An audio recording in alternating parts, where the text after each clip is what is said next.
Powerhouse, presented by Alliant Energy.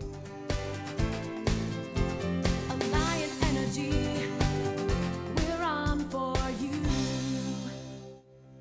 We're starting here at an organic farm and bed and breakfast in Browntown, Wisconsin called In Serendipity.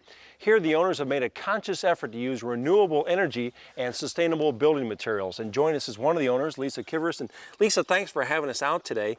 And first tell us a little bit about In Serendipity. Sure, thanks for coming. In Serendipity is our farm and bed and breakfast here in Browntown, Wisconsin.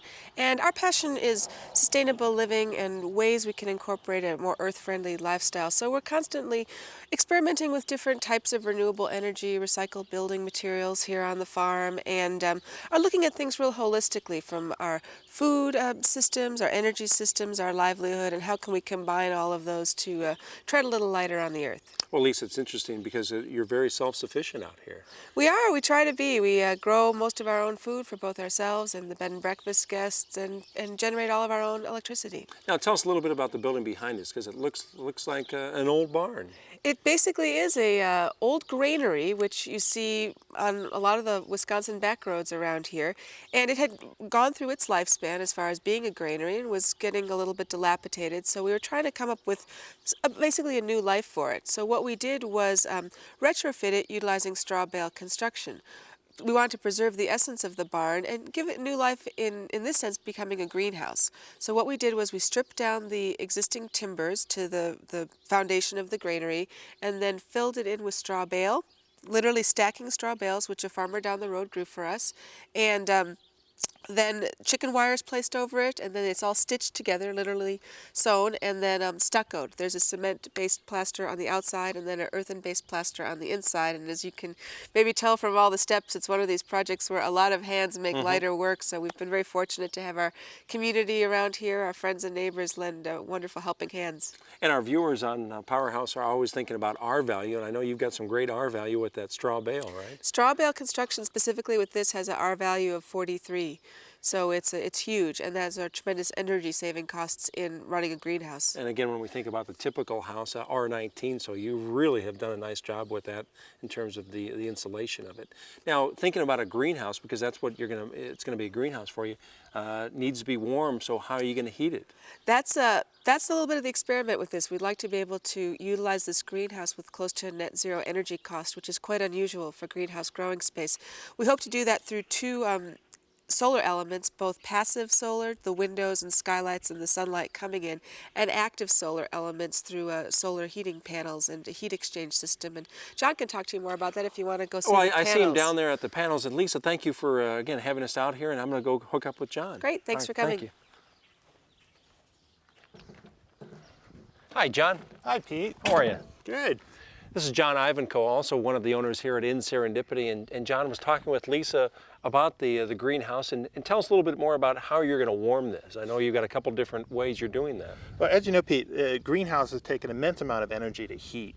And so our thought is, as we begin our evolution to doing some value-added crops here, is to take the upper section of that greenhouse, add in some more windows, basically where right now the roofing material is, and then we're going to be using a combination of passive and active solar thermal to heat the greenhouse. And what we're going to be doing is, with the passive, it's just having a lot of tanks in there. The water is a very, very good storage of heat. Then we're shifting to, or I've already added the active solar part of things with the solar thermal collectors. We have 10 collectors, and in the middle of the winter, the angle is sort of optimized for middle of winter use. We're estimating to generate or collect about 240,000 BTU just in one day during the winter time, and that's obviously with the greenhouse when we most need that heat. The fluid is then piped or pumped underground into the greenhouse, and there's about 700 gallon total of water that will basically store that heat. There's a heat exchanger inside one of the tanks in there, taking the heat, which is basically captured on these collectors with an antifreeze solution, and it goes through a coil inside the larger tank, and it's exchanged with the water, and then what we'll do is create a liquid to air, another heat exchanger to blow it in. So we'll run it through somewhat like a radiator, and that will heat the greenhouse. That's fascinating, John. Again, as I look at the collector panels, and then as we looked at the greenhouse, we're here on the south side of the farm, facing south, again, to optimize that the winter sun, correct? Absolutely. And we're fortunate that a lot of the buildings originally were situated in many cases that way. And we're taking advantage of that in a lot of our retrofitting of our structures and where we've decided to place a lot of the renewable energy technologies. Well, I know you've got the collectors here, but you also have panels up in the house. Can we go take a look at those? Absolutely. All right. John, we're taking a look at the panels in the house. Tell us about those. Yeah, we have 3 collectors we use to heat water. Actually, it's the same, very much similar to the system we have in the greenhouse. We're heating antifreeze solution. It goes through some pipe down into our basement. Then it's exchanged in a large tank. But that water, instead of going through some sort of a liquid to air heat exchanger, it's actually going into folks' showers in the morning when they turn on the shower or turn on the faucet. So we use it for domestic hot water.